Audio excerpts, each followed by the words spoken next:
Hello guys, the depth queen स्वागत करती है अपने डीप डेप्थ वर्ल्ड में। और आज जिस फिल्म के बारे में मैं बात करने वाली हूँ, इस फिल्म ने एक तरीके से बॉलीवुड को वापस से जिंदा कर दिया। जो बॉलीवुड 2020 में खत्म हो चुका था, एक तरीके से आप सोच सकते हैं उसका वजूद जड़ से उखड़ चुका था। उस वजूद को वापस से स्थापित करने में इस फिल्म का बहुत बड़ा योगदान माना जा रहा है और एक तरीके से सालों तक ये माना जाएगा। इस मूवी का नाम इतिहास के पन्नों पे ऐसा दर्ज हो चुका है, जिसकी वजह से बॉलीवुड की एक बार फिर से प्राण प्रतिष्ठा हो चुकी है, जिसके प्राण 2020 में ही जून के महीने में निकल गए थे। उस बॉलीवुड को इस मूवी ने एक तरीके से संजीवनी बूटी का दान दिया है, आप ये कह सकते हैं। तो आप समझ ही गए होंगे कि मैं किस मूवी की बात कर रही हूँ। मैं बात कर रही हूँ धुरंधर मूवी के बारे में, जिसका पहला पार्ट मैंने अभी हाल ही में नेटफ्लिक्स पर देख लिया है। तो मैंने सोचा कि भाई आप लोगों की डेप्थ क्वीन भी क्यों पीछे रहे, वो भी इस मूवी का रिव्यू करे। मेरा मूवी करने का रिव्यू करने का जो अंदाज है वो काफ़ी डिफरेंट होगा। मैं यहाँ पर मतलब एक तरीके से वैसे इसे रिव्यू नहीं करने वाली हूँ जैसे आप लोग शायद एक्सपेक्ट कर रहे होंगे या आप लोगों ने दूसरे चैनल से सुना हुआ होगा, यूट्यूब चैनल पर सुना होगा या टीवी पर देखा होगा, या जो क्रिटिक्स होते हैं जो न्यूज़पेपर्स में लिखते हैं उनके जैसा तो बिल्कुल नहीं होगा, क्योंकि आप लोगों की डेप्थ क्वीन का एक अलग ही विजन होता है। तो सबसे पहले मैं ये आप लोगों को बताना चाहती हूँ कि ये फिल्म इतनी बड़ी हिट कैसे हुई। ये फिल्म जो इतनी बड़ी हिट हुई है ना, उसका सबसे बड़ा जो रीज़न है, क्योंकि इस मूवी की जो स्टाइलिंग है, जिस तरीके से इसे डायरेक्ट किया गया है, जिसमें एक तरीके से वो सारे एलिमेंट डाले गए हैं जो एक फिल्म के लिए बहुत इम्पोर्टेंट होते हैं। और इस तरह के जो एलिमेंट होते हैं वो एक ज़माने में 80s की एक्शन मूवीज़ में डाले जाते थे या 90s की एक्शन मूवी में डाले जाते थे, वैसे ही एलिमेंट डाले गए हैं। आज की जनरेशन को ध्यान रखकर भी बहुत सारी चीज़ों को इसमें डाला गया है, जैसे कि सोशल मीडिया पर काम करने वाली जो एक्ट्रेसेस हैं, जैसे कि आयशा खान, या ओटीटी प्लेटफॉर्म पे काम करने वाली क्रिस्टल डिसूजा, उनको भी लिया गया है। और पुराने जो हमारे पेरेंट्स के ज़माने के एक तरीके से जो एक्टर्स हैं, जिनको हमारे पेरेंट्स काम करते हुए कभी देखते थे, जैसे कि राकेश बेदी, संजय दत्त, उनको लिया गया है। और हमारी जनरेशन के आर्टिस्टों को भी लिया गया है, जैसे कि रणवीर सिंह हो गए और आर माधवन हो गए और अर्जुन रामपाल हो गए, अक्षय खन्ना, वो तो हैं ही हैं। साथ में जो आज की जनरेशन जिस तरीके की चाहती है, हीरोइन चाहती है, जिस तरीके का जो एक तरीके से जो एक्ट्रेसेस का जो एक होता है ना, उसको भी ध्यान में रखकर एक्ट्रेस ली गई है, जिसका नाम है सारा अर्जुन। हालांकि जो पहले के ज़माने की जो एक्ट्रेसेस हुआ करती थी एक्शन फिल्मों में, एग्जैक्टली इस फिल्म में भी सारा अर्जुन का वही काम है। तो एक तरीके से पूरे तरीके से फिल्म का जो ट्रीटमेंट है वो 80s 90s की बिल्कुल एक्शन फिल्मों की तरह ही है। और एक तरीके से हर एज के, हर जनरेशन के जो एक्टर्स हैं उनको लिया गया है, कि एक तरीके से ये फिल्म सिर्फ जेनजी की ना हो करके, या हमारी एज की ना हो करके, या हमारे पेरेंट्स के ज़माने के ना हो करके, सबके एज के हिसाब के जो एक्टर्स थे उन सबको इकट्ठा किया गया है। चाहे वो टेलीविज़न स्टार हों, चाहे वो रील्स पे नाचते हुए स्टार्स हों, ओटीटी पे दिखते हुए आर्टिस्ट हों, या रियलिटी शो पर काम कर चुके एक ज़माने में आज से कुछ 20 साल पहले काम करते हुए एक्टर्स हों, सबको लिया गया है और सबको को बहुत ही अच्छा और इम्पोर्टेंट रोल दिया है, और जिसको पहले पार्ट में रोल नहीं दिया है उसको सेकंड पार्ट में रोल दिया गया है। हालांकि मैंने सेकंड पार्ट मूवी नहीं देखी है, जब आएगी तब मैं देखूंगी और आपके साथ रिव्यू शेयर करूंगी। अभी तो आप मुझसे फर्स्ट पार्ट का ही रिव्यू सुनेंगे। तो ये एक बहुत बड़ी जो है, मैं कह सकती हूँ, इंटेलिजेंट तरीके से आदित्य धर ने इस मूवी को डायरेक्ट किया है, और जो कास्टिंग डायरेक्टर हैं उन्होंने भी पूरे दिमाग लगाकर पूरे तसल्ली से कास्टिंग करी है, और ऐसे चेहरों से इतनी संजीदगी भरे किरदार निभाए हैं जो कभी टेलीविजन पर हास्य कलाकार के तौर पर जाने जाते थे, जैसे कि राकेश बेदी और गौरव गेरा। गौरव गेरा हमारी जनरेशन के आर्टिस्ट रह चुके हैं, और राकेश बेदी जो हैं वो हमारी जनरेशन के ही नहीं बल्कि हमारे पेरेंट्स की साइड के जो जनरेशन है उनकी वक्त में भी काम कर चुके हैं, क्योंकि राकेश बेदी 80s के दशक में टेलीविजन पर ये जो है जिंदगी में काम किया करते थे। रंगमंच से भी जो जुड़े हुए हैं, फिल्मों में भी वो जुड़े हुए रहे हैं, जैसे कि फारूक शेख के साथ उनकी चश्मे बदूर, उसे कौन भूल सकता है, दीप्ति नवल, और फिर दूरदर्शन पर अर्ली 90s में श्रीमान श्रीमती के दिलरुबा जी के कैरेक्टर में भी वो देखने को मिले हैं, जो अर्चना पूरन सिंह के हिलडुल पति, जी हाँ हिलडुल पति हुआ करते थे राकेश बेदी। एक्चुअली ये हिलडुल नाम जो है ये मेरी फ्रेंड टेबल टॉक 2.0 का दिया हुआ है लबूबू आपी को। अब लबूबू आपी कौन है आपको शायद पता ही होगा, वो भी एक कंटेंट क्रिएटर है, सो कॉल्ड कंटेंट क्रिएटर है, एक व्लॉगर है, एक सो कॉल्ड इन्फ्लुएंसर है। उनका नाम उन्होंने हिलडुल आपी दे रखा है, लेकिन ये हिलडुल पति हुआ करते थे श्रीमान श्रीमती में अर्चना पूरन सिंह के। प्रेमा शालिनी, एक्ट्रेस प्रेमा शालिनी के हिलडुल पति का किरदार इन्होंने निभाया था, जो बहुत ही पॉपुलर हुआ था 90s के दशक में। तो आप सोचिए कि कभी कोई सोच भी नहीं सकता था कि ऐसी फिल्म, एक्शन फिल्मों का ये हिस्सा बनेंगे और इतना डिफरेंट तरीके से अपने आप को स्क्रीन पर ये लोग प्रेजेंट करेंगे। जहां पर मैं बात करूं अक्षय खन्ना की, तो अक्षय खन्ना का स्वैग, स्टाइल, एटीट्यूड सबसे बड़ी यूएसपी रही। उनका जो अंदाज था स्क्रीन पर, वो कहीं ना कहीं जो हमारे दिलों में जो एक विलन जो हम एक वक्त पे देखा करते थे 80s 90s के दशक में, जो जैसे ही स्क्रीन पर आते थे तो ऑडियंस एकदम कांप जाती थी, घबरा जाती थी। लड़कियां सीट्स पर ही ऐसे सिकुड़ के अपने आप को कर बिठा लेती थी कि भाई ये जो विलन है ये पर्दे से निकल कर हमारे पास ना आ जाए और हमें ही ना उठा के ले जाए। तो इतना इनका खौफ होता था। तो बिल्कुल वैसा ही खौफ, वैसा ही अंदाज, वैसा ही स्टाइल अक्षय खन्ना का देखने को मिला, और इसी वजह से लोगों ने अक्षय खन्ना को इतना पसंद किया।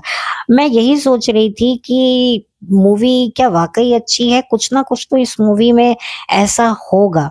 और सच बताऊं तो मेरा ये मूवी देखने का रीजन ही यही था कि मैं पता लगाऊं कि ये मूवी कैसे इतनी बड़ी हिट हो गई। ऐसा क्या था इस मूवी में जो ये इतनी कामयाब मूवी निकली, जिसने एक तरीके से बॉलीवुड की ही प्राण प्रतिष्ठा कर दी।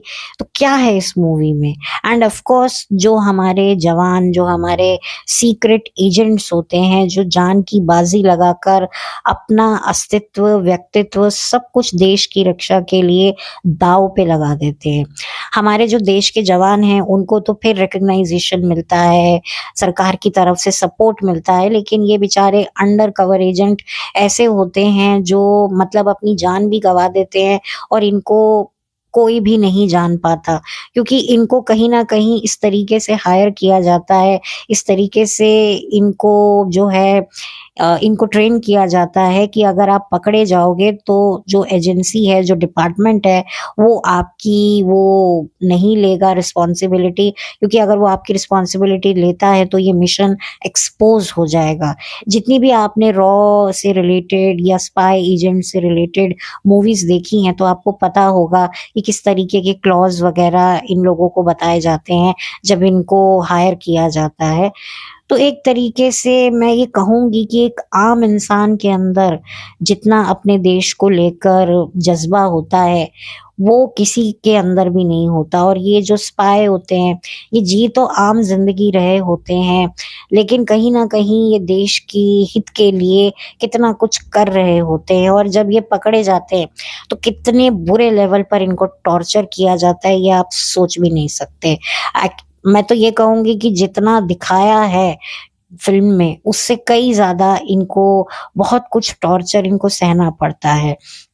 बकायदा इनको इस तरीके से ट्रेनिंग मिलती है अपने आप को प्रोटेक्ट करने की। इतने प्रेशर में काम करने के बावजूद भी ये किस तरीके से अपने आप को रिलैक्स रखते हैं, काम रखते हैं, कंपोज रखते हैं, कि इनके एक्सप्रेशंस, इनके हाव भाव किसी को पता ही ना चले, इनका बॉडी लैंग्वेज कोई पढ़ ना पाए, इस तरीके से इनको ट्रेन किया जाता है। तो ये बहुत ही तारीफ के काबिल होते हैं हमारे स्पाई एजेंट्स। आप लोगों ने राजी मूवी भी देखी होगी, जिसमें आलिया भट्ट ने भी एक स्पाई एजेंट का किरदार निभाया था।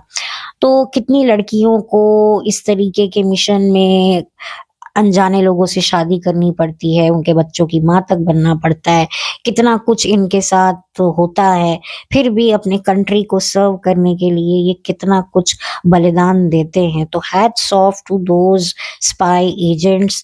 ये वाकई साइलेंट हीरोज होते हैं जो इतना कुछ कर जाते हैं, हमारे साथ रहकर हमें ये पता भी लगने नहीं दे रहे होते कि ये हमारी हिफाजत कर रहे होते हैं।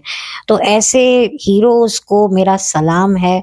और इन हीरोज को और भी नजदीक से जानने के लिए मैंने ये फिल्म देखी थी। अब मैं बात करूंगी रणवीर सिंह की। तो रणवीर सिंह के करियर की ये एक ऐसी फिल्म है जिसे हमेशा बॉलीवुड याद रखेगा, कहीं ना कहीं धन्यवाद करेगा।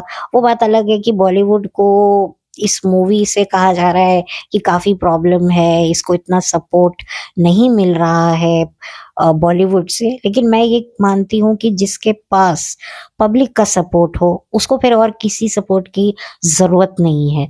आज धुरंधर को पूरी जनता का इतना भरपूर सपोर्ट है, तो उस सपोर्ट के आगे कहीं ना कहीं बॉलीवुड भी नतमस्तक तो हो ही रहा है। क्योंकि बॉलीवुड को सन 2020 में ही हम ऑडियंस ने दिखा दिया था कि हम जिसके साथ खड़े हो जाते हैं ना, तो फिर हम उस इंसान का बाल भी बांका नहीं होने देते।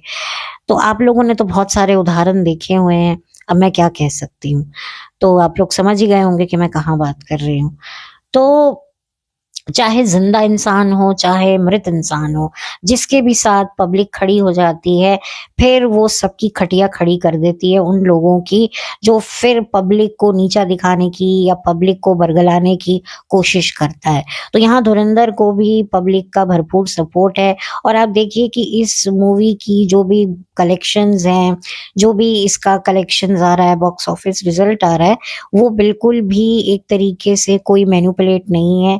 ज्यादातर सारी चीजें जो है वो ऑर्गेनिक है। और जिन मूवीज को बॉलीवुड सपोर्ट करता है, उनको फिर बॉलीवुड ही आगे लाने के लिए उनके झूठे कलेक्शंस दिखाता है, जबकि वो फिल्मों को कोई देखना भी नहीं चाहता।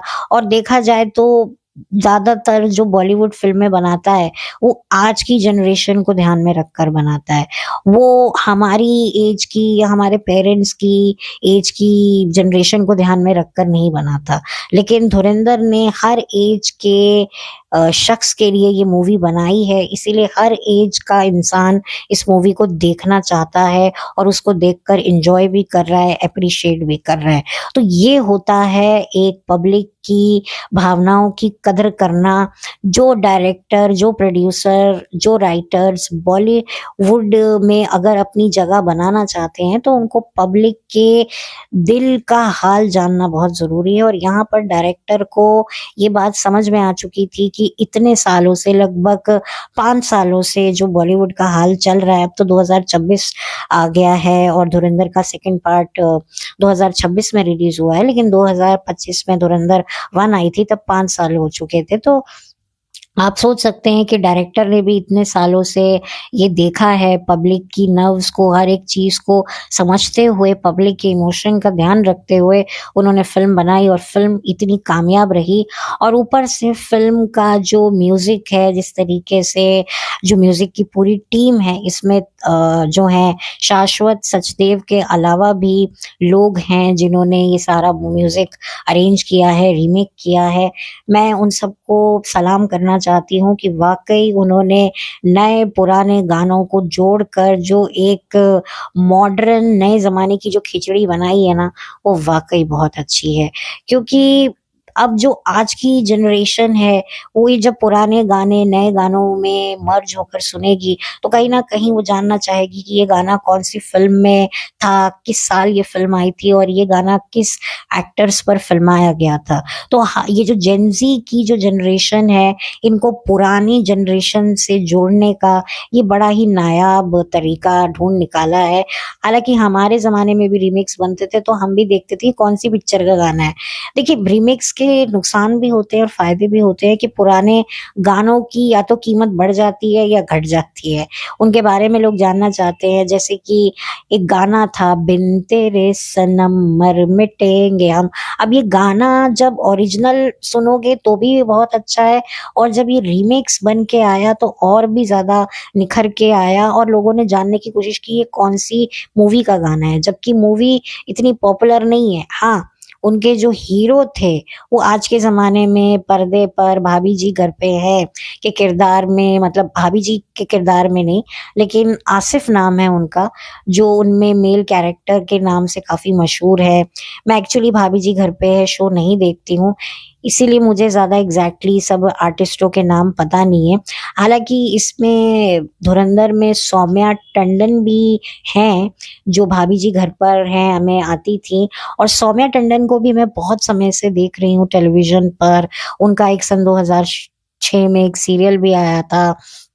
उसके बाद उन्होंने जब वी मेट में करीना की बहन का भी किरदार निभाया और फिर उसके बाद करते-करते तो भाभी जी घर पर हैं में वो नज़र आईं, तो एक तरीके से मैंने उनकी जर्नी भी देखी है।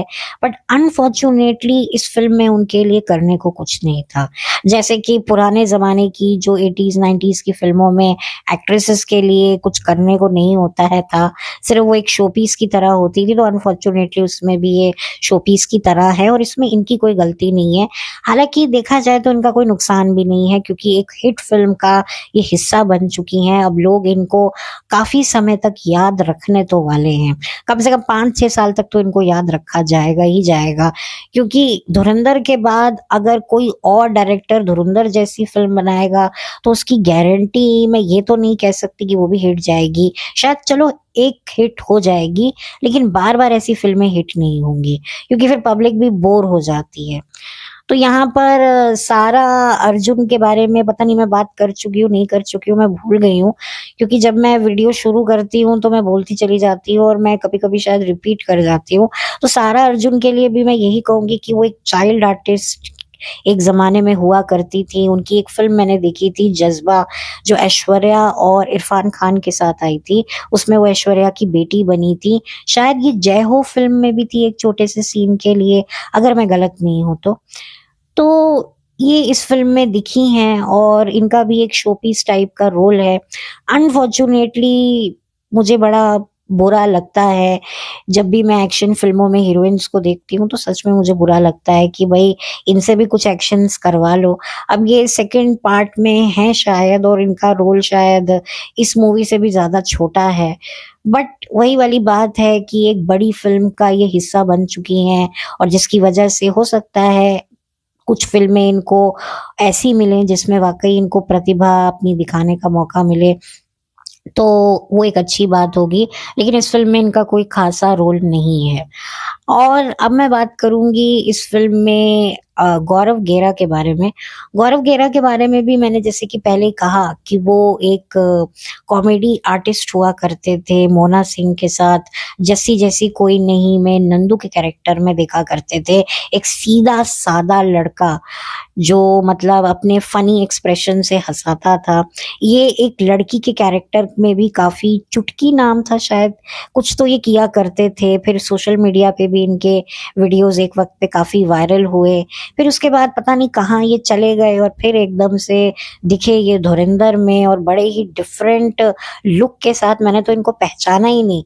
ये इसमें ना बहुत एक अच्छी बात ये है कि बहुत ही डिफरेंट लुक्स दिए गए हैं, जो बिल्कुल भी मतलब आपको पहचाने नहीं जाते। मेकअप काफी अच्छा है, स्पेशली आर माधवन का। आर माधवन की भी जर्नी को मैंने बड़े करीब से देखा है, क्योंकि आर माधवन भी एक वक्त पे टेलीविजन पे काम किया करते थे। बनेगी अपनी बात, और घर जमाई, जमाई राजा करके कुछ ऐसा एक शो आता था जी टीवी पर, सतीश शाह के साथ मंदिरा बेदी हुआ करती थी। तो मैंने इनको काफी देखा है, और अब फिल्मों में ये काफी अच्छा कर रहे हैं। साउथ की मूवी में तो ये अच्छा कर ही रहे हैं। मैंने इनकी फिल्म रहना है तेरे दिल में को भी अपने चैनल पर रिव्यू में कर चुकी हूँ। तो आर माधवन के बारे में मैं ऑलरेडी बात कर चुकी हूँ। और जब मैंने आर माधवन को इस मूवी में देखा तो मैं पहचानी ही नहीं कि आर माधवन है। मैं नहीं पहचानी। मुझे काफी अपने आप को श्योरिटी दिलानी पड़ी, और फिर जाकर मुझे रियलाइज हुआ कि नहीं, ये आर माधवन है। अच्छा, इस फिल्म में मानव गोविल भी हैं। मानव गोविल भी एक टेलीविजन एक्टर हुआ करते थे, और इनकी पर्सनालिटी, इनका डांस काफी फेमस हुआ करता था। नच बलिए सीजन 2 में सन 2006 में ये अपनी वाइफ के साथ दिखे थे। सरोज खान, मलाइका और कुणाल, कुणाल थे ना वो डायरेक्टर, मुझे नाम नहीं याद आ रहा है। जो फना मूवी के डायरेक्टर थे, जिन्होंने हम तुम भी बनाई थी, तो मुझे उनका पूरा नाम सॉरी याद नहीं आ रहा है। वो जज हुआ करते थे और काफी अप्रिशिएट किया करते थे। तो एक तरीके से काफी इनकी जो मानव की इच्छा थी कि ये हीरो के रूप में बड़े पर्दे पर दिखाई दे, क्योंकि उस टाइम पर ये फैशन चल पड़ा था कि छोटे पर्दे के जो सितारे थे, क्योंकि छोटे पर्दे के सितारों को इतनी पॉपुलैरिटी मिला करती थी कि जब उन्हें फिल्म मिलती थी तो उनको लगता था कि यहाँ पर भी हम झंडे गाड़ देंगे, हम सब कुछ कर देंगे। बट अनफॉर्चुनेटली इनको वो कामयाबी नहीं मिलती थी। चंद कुछ सितारे थे बड़े पर्दे के, जो छोटे पर्दे से निकल कर आए थे, और उससे भी ज्यादा कामयाबी उन्होंने हासिल की। तो खैर, मुझे मानव के लिए भी काफी अच्छा लगा कि मैंने इसकी जर्नी, इस शख्स की जर्नी देखी है, और काफी समय के बाद इनको एक बड़ी फिल्म का ये हिस्सा बने हैं। आई होप कि सेकंड पार्ट में मानव का जो रोल हो वो अच्छा हो। हालांकि जो आर माधवन है और ये मानव हैं, इन दोनों के रोल कम थे कंपेरेटिवली, बट सेकंड पार्ट में मुझे पता चलेगा कितना रोल है तो मैं बात करूंगी। और संजय दत्त, अर्जुन रामपाल, संजय दत्त भी एक तरीके से हमारी जनरेशन के तो हैं ही, हमारे पेरेंट्स की जनरेशन के हैं, कि जब हमारे पेरेंट्स यंग थे तब इनकी फिल्म रिलीज हुई थी। रॉकी मूवी थी जिनसे इन्होंने अपने करियर की शुरुआत की थी। तब हमारे मम्मी पापा जो हैं वो अपने यंग डेज में थे, और तो ये उनके यंग डेज के हीरो हैं। तो एक तरीके से हमारे पेरेंट्स भी कहीं ना कहीं इस मूवी के स्टार से कनेक्ट करते हैं। और अर्जुन रामपाल को तो हम काफ़ी समय से 2001 से देख ही रहे हैं, और मैंने उनकी एक फिल्म आँखें के बारे में भी बात करी थी कि कैसे अर्जुन रामपाल, अक्षय कुमार और परेश रावल के साथ जो है एक तरीके से उनकी ये फिल्म आई थी। मैंने इसका भी रिव्यू अपने चैनल पर कर लिया है काफी समय पहले, तो आप चाहें तो देख सकते हैं। तो सभी को हमने कहीं ना कहीं किसी किरदार में देखा था, और उन सभी जाने माने किरदारों को इकट्ठा करके एक फिल्म में डालना और सबको बहुत ही सटीक काम देना, ये पहले के ज़माने की फ़िल्मों में ऐसा होता था, 80s 90s की, जहाँ पर एक्शन पैक्ड मूवी बनाई जाती थी, मल्टी स्टारर लोग होते थे और सबका अच्छा खासा रोल होता था, और इसी वजह से जो है फ़िल्में चलती थी। तो मुझे भी कहीं न कहीं वही पुराना दौर याद आया, जिसको देखकर मैंने महसूस किया कि शायद यही सबसे बड़ी वजह है कि इस मूवी को इतना लोगों ने पसंद किया है, और काफ़ी समय लगेगा लोगों को इस मूवी को भूलने में, क्योंकि ये मूवी वाक़ई लोगों के दिलो दिमाग पर काफ़ी समय तक रहने वाली है। तो इसमें कहीं न कहीं किरदारों का बहुत बड़ा योगदान है और सभी ने अपने किरदार के साथ जस्टिस किया है, चाहे वो छोटा किरदार हो, जाना-माना किरदार हो, चाहे कोई न्यू कमर हो, हर किसी ने देखिए मैं कुछ किरदारों को पर्सनली क्योंकि मैंने उनके साथ काफ़ी समय से उनको देख रही हूँ, पहचानती हूँ। कुछ ऐसे भी स्टार्स हैं जो अभी शायद थोड़ा बहुत कुछ सालों से काम करने लगे होंगे, उनको मैं नहीं जानती हूँ, उनको शायद आज की जनरेशन जानती हो या हो सकता है वो भी नहीं जानती हो। तो सबको मौका मिला है और सबने मौके पर चौका मारा है। और रणवीर सिंह का अब जो सेकंड पार्ट में जो काम है, मैंने सुना है कि उनका अच्छा खासा रोल अब निकल के आया है। तो जब भी आएगा तो मैं पूरे तरीके से फिर रणवीर सिंह के बारे में बात करूँगी। और राकेश बेदी जी भी हमारे पेरेंट्स की साइड के मतलब एक तरीके से हमारे पेरेंट्स भी उनको देखा करते थे जब वो यंग हुआ करते थे। तो एक तरीके से ये जो आर्टिस्टों को बड़ी ही इंटेलिजेंटली जो रोल दिए गए हैं, अब मैं बार-बार एक ही बात क्या रिपीट करूँ, तो वही चीज़ें मुझे लगता है पब्लिक को अच्छी लगी हैं कि पब्लिक भी कहीं न कहीं उन किरदारों को देखकर उनको भी काफ़ी सुकून मिला है।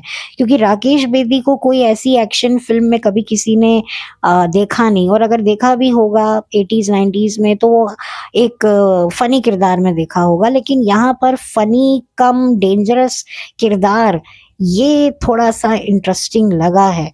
तो इसका क्रेडिट डायरेक्टर को जाता है, राइटर को जाता है, कास्टिंग डायरेक्टर को जाता है, क्रिएटिव टीम को जाता है, टेक्नीशियन को जाता है, सबको इस मूवी का जो है श्रेय मिलना चाहिए जो पर्दे के आगे हैं और पर्दे के पीछे हैं।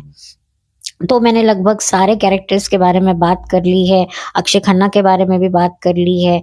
मुझे अक्षय खन्ना के इतने डायलॉग्स नहीं सुनाई दिए लेकिन जितना भी उन्होंने बोला है, उनका जो अंदाज़ करने का जो तरीका है, वही लोगों को बहुत अच्छा लगा है और शायद हो सकता है या आई डोंट नो कि अब विलन की जो एक जगह हमारे बॉलीवुड में खाली हो गई थी एक स्टाइलिश विलन की, वो हो सकता है अक्षय खन्ना वो जगह टेक ओवर कर ले।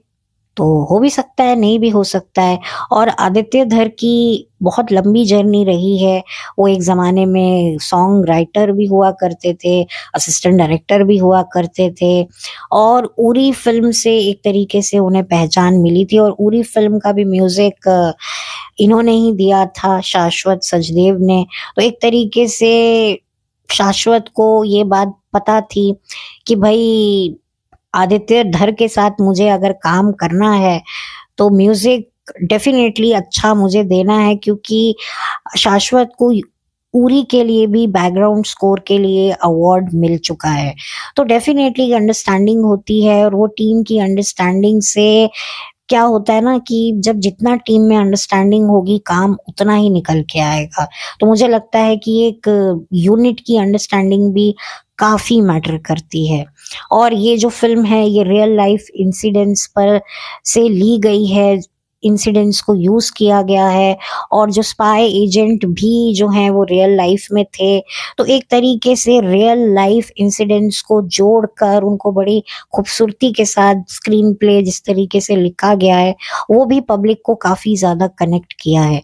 तो पब्लिक की कनेक्टिविटी का राज़ जो मुझे समझ में आया है, हो सकता है इसके अलावा भी बहुत सारी चीज़ें हों जो मुझसे मिस हो गई हों या मुझे समझ नहीं आई हों। आपको समझ में आई हो तो प्लीज़ आप अपना ओपिनियन मेरे साथ शेयर ज़रूर कीजिएगा। तो जो मुझे समझ में आया है कि क्यों फ़िल्म इतनी बड़ी हिट हुई है और क्यों इस तरीके से इस फ़िल्म को जो है पसंद किया गया है, वो मुझे थोड़ा-सा पता चला है और इसमें थोड़ा-सा हॉलीवुड टच भी दिया गया है। जैसे कि फ़िल्म ख़त्म होती है हॉलीवुड, तो सेकंड फ़िल्म की अनाउंसमेंट साथ ही हो जाती है, मतलब सेकंड पार्ट की। तो यहाँ पर भी वो चीज़ करी है और मैं देख रही हूँ कि लोग इतने ज़्यादा इस फ़िल्म के लिए क्रेज़ी थे कि 3-3 4-4 घंटे बैठकर देखी है सबने और किसी ने भी जो है कुछ और सोचा नहीं, मोबाइल निकाला नहीं, घड़ी की तरफ देखा नहीं। क्योंकि नॉर्मली जब हम कोई यूट्यूब पर कोई मूवी देखते हैं तो बार-बार हम टाइम स्टैम्प पे जाते हैं कि भाई कितनी बची है, कितनी रह गई। कोई वीडियो भी शॉर्ट भी होता है तो हम चेक करते हैं भाई कितने सेकंड का है।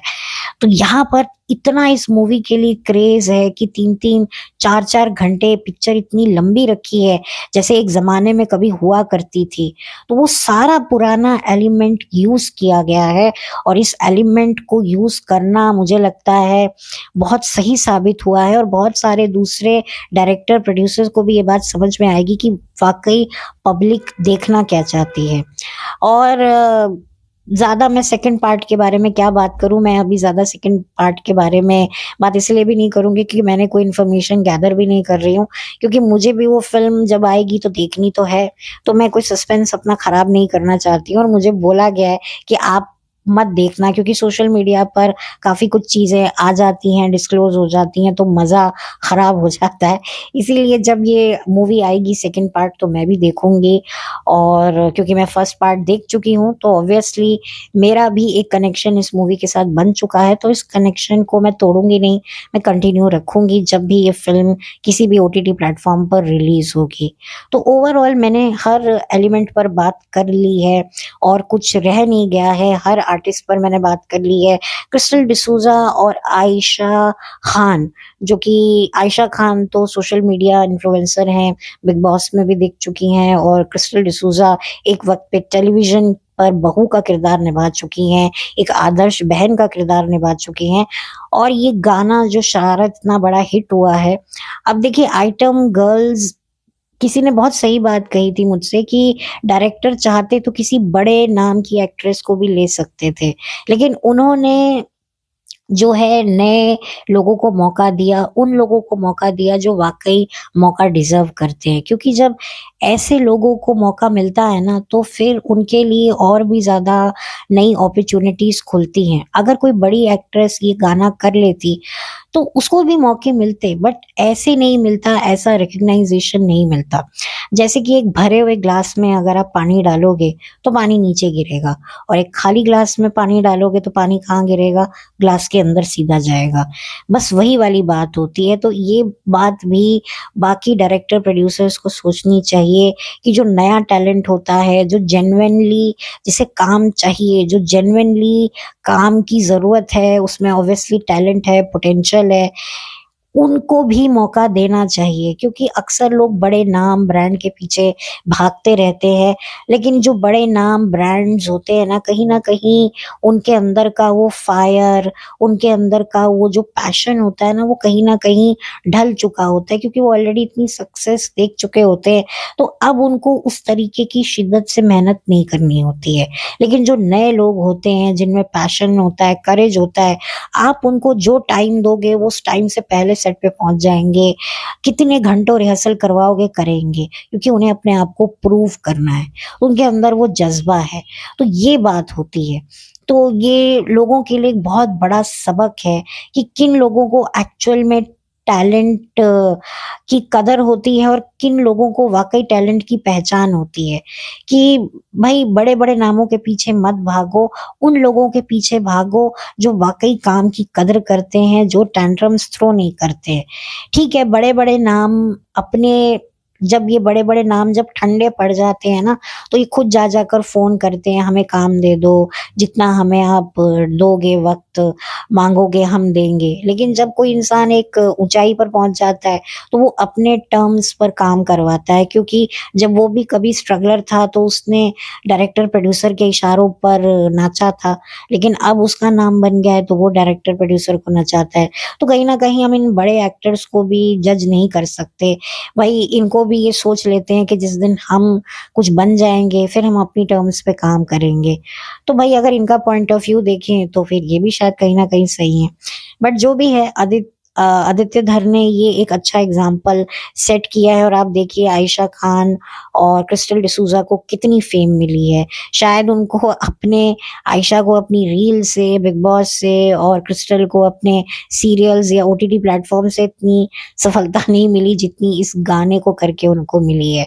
और देखिए इन दोनों लड़कियों ने अपनी पूरी जान लगा दी है। आयशा खान ने तो ये भी कहा कि उनके जब पीरियड्स थे उस दौरान वो ये गाना शूट कर रही थी। तो आप सोचिए कि अब देखिए, अब हमारी फीमेल्स जवान होती हैं, सोल्जर्स होती हैं, क्या वो फ्रंट पे नहीं जाती? क्या उनको ये इशू नहीं रहता?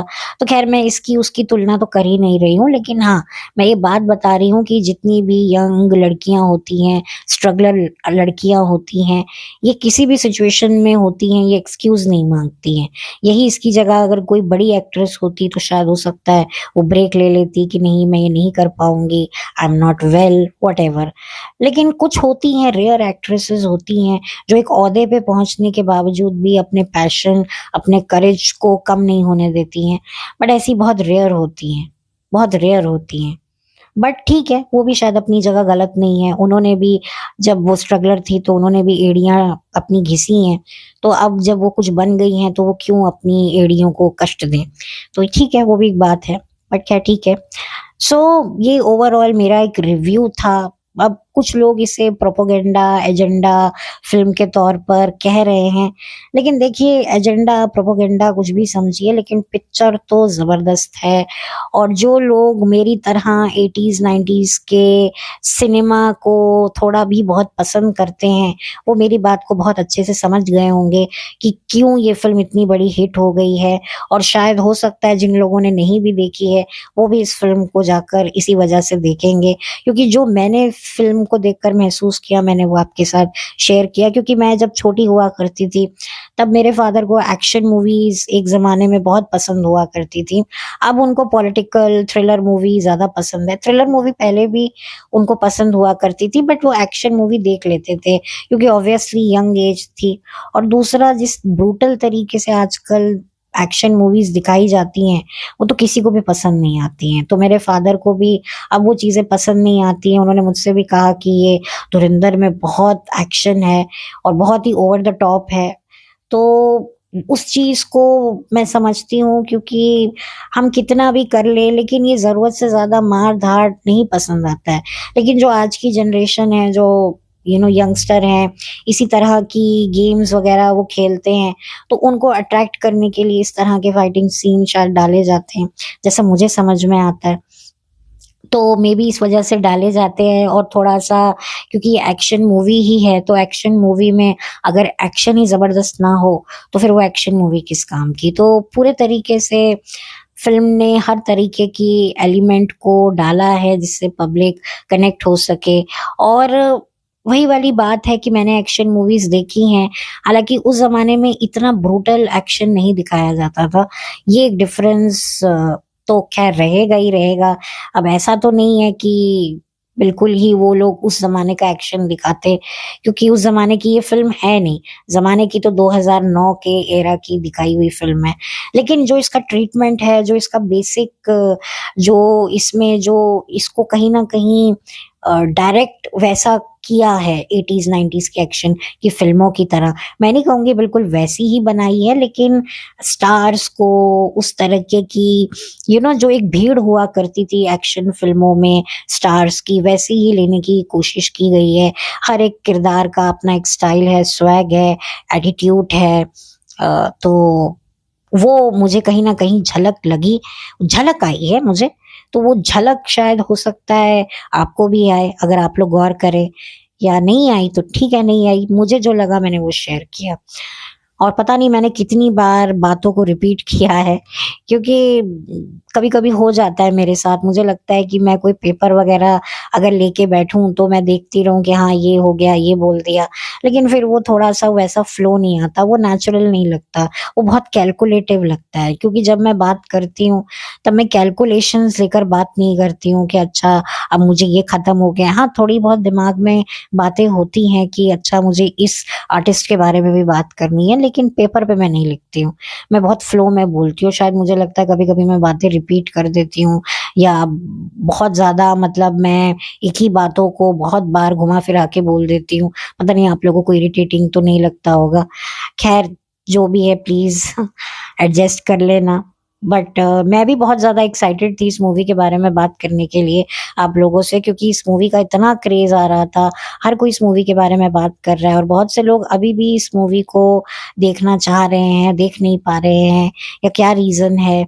वैसे तो मेजॉरिटी सबने देख ली है, लेकिन अब शायद पहला पार्ट तो सबने देख लिया है, लेकिन सेकंड पार्ट अभी भी शायद लोगों का देखना बाकी है। लेकिन मेरा भी देखना बाकी है, इसलिए मैं बात नहीं कर रही हूँ। और जब देखूँगी तो बात ज़रूर करूँगी। तो इसी के साथ अब मैं इस वीडियो को बंद करती हूँ और जाते-जाते इतना ही कहूँगी कि वाक़ई धुरंधर ने बॉलीवुड को एक नया जीवन दान दिया है, और बॉलीवुड को भी इस मूवी को सपोर्ट करना चाहिए अगर वाक़ई वो चाहते हैं कि पब्लिक हमसे वापस से दोस्ती कर ले। तो पब्लिक की फ़ेवरेट चीज़ों से अगर आप दोस्ती करोगे, तो फिर पब्लिक भी धीरे-धीरे आप लोगों को माफ़ कर देगी। पब्लिक का दिल बहुत बड़ा होता है। लेकिन वही वाली बात है कि कहते हैं ना, रस्सी जल गई पर बल नहीं गया। तो इन लोगों के साथ भी अभी भी यही है। बट धीरे-धीरे लोग अब थोड़ा-थोड़ा मोल्ड हो रहे हैं। कुछ अपने पर्सनल रीज़न्स की वजह से, कुछ प्रोफ़ेशनल रीज़न्स की वजह से अब धुरंधर की तारीफ़ें होने लगी हैं। तो यही वाली बात आप लोगों के सामने ज़ाहिर हो जाती है कि जिसके साथ पब्लिक खड़ी हो जाती है, फिर आज नहीं तो कल इन बड़े-बड़े स्टार्स को भी झुकना पड़ता है। भले ही मजबूरी में झुकना पड़े, पर झुकते हैं। तो ये होती है पब्लिक की ताकत, पब्लिक की पावर।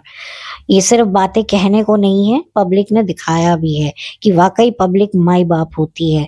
जिसके सर पर हाथ रख दे, उसको कहाँ से कहाँ पहुँचा देती है। रणवीर सिंह भी काफ़ी एक वक़्त पे 2020 में ट्रोल हुए थे, और फिर उसके बाद आपको पता ही है कि उनकी कितनी फ़िल्में फ्लॉप रहीं। बट अब वापस से वो उन्होंने अपना कमबैक किया है। तो क्यों किया है आपको भी पता है, और किस वजह से किया है। उन्होंने ऐसी फ़िल्म को चुना जो कि शायद उनको भी नहीं पता थी कि इतनी बड़ी हिट मूवी जाएगी, और एक तरीके से पब्लिक जो कहीं न कहीं रणवीर सिंह को अब एक तरीके से एक फ्लॉप एक्टर मान चुकी थी। हालाँकि उनकी एक पिक्चर रॉकी रानी भी आई थी जो बड़ी हिट हुई थी, सो कॉल्ड हिट हुई थी, लेकिन उसके बावजूद भी रणवीर के लिए वो रिस्पेक्ट लोगों के मन में नहीं था। लेकिन इस मूवी से रणवीर को वापस से वो जगह मिली, वो रिस्पेक्ट मिला, और सेकंड पार्ट से तो और भी ज़्यादा मिला है, क्योंकि अब इस फ़िल्म में एक तरीके से रणवीर सिंह का काम लोगों को सेकंड पार्ट धुरंधर में और भी ज़्यादा देखने को मिला है। तो अब इसी के साथ अब मैं इस वीडियो को अब बंद करती हूँ। काफ़ी वक़्त हो चुका है, अब मुझे आप लोगों से लेनी होगी इजाज़त। तो चलती हूँ, तो जाते-जाते अपना आखिरी मैं रिक्वेस्ट करती चलूँ, अपना एक दिल का हाल आपसे बयाँ करती चलूँ। प्लीज़ मेरे चैनल को सब्सक्राइब कीजिए, वीडियो को लाइक कीजिए, कुछ कहना चाहते हैं तो कमेंट कीजिए। अगर मेरा ये वीडियो किसी और के साथ शेयर करने लायक लगता है तो ज़रूर कीजिए, मुझे कोई एतराज़ नहीं है।